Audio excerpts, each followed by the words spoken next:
स्वयंसहाय्यता गटांना कृषी सेवा प्रदान करण्यासाठी ड्रोन तंत्रज्ञानाने सुसज्ज करून सक्षम करण्याकरता केंद्र सरकारनं नमो ड्रोन दीदी या योजनेची घोषणा केली।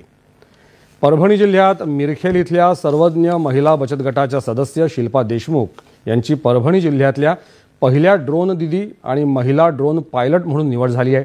यासाठी त्यांना उमेद अभियानाअंतर्गत आणि RCF राष्ट्रीय केमिकल्स फर्टिलायझर्सच्या सहाय्याने ड्रोन देण्यात आलं।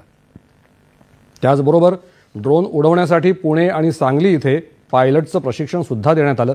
या प्रशिक्षणामुळे शिल्पा कुशलतेनं आणि अगदी सहजपणे ड्रोन हाताळत पिकांवर फवारणी करत आहेत।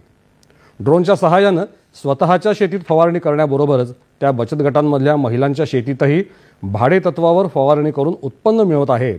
ही योजना महिला सक्षमीकरणासाठी उपयुक्त ठरत असल्यामुळे शिल्पा देशमुख यांनी केंद्र सरकारचे आभार मानले आहेत।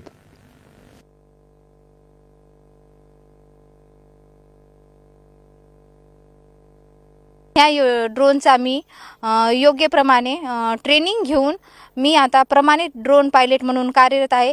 मी योग्य प्रकारे ड्रोन हाताळत आहे आणि या ड्रोनचा वापर मी मागच्या सीझनला 25 ते 30 एकरची फवारणी करून चांगलं इन्कम प्राप्त केलेलं आहे। आणि माझ्याबरोबर माझ्या आजूबाजूच्या ज्या समूहातील महिला आहेत, आजूबाजूचे जे छोटे मोठे खेडेगाव आहेत, तिथं सुद्धा या ड्रोनचा प्रसार आणि आधुनिक शेती कशी करायची याच्या संदर्भात जनजागृती करण्याचा प्रयत्न करीन।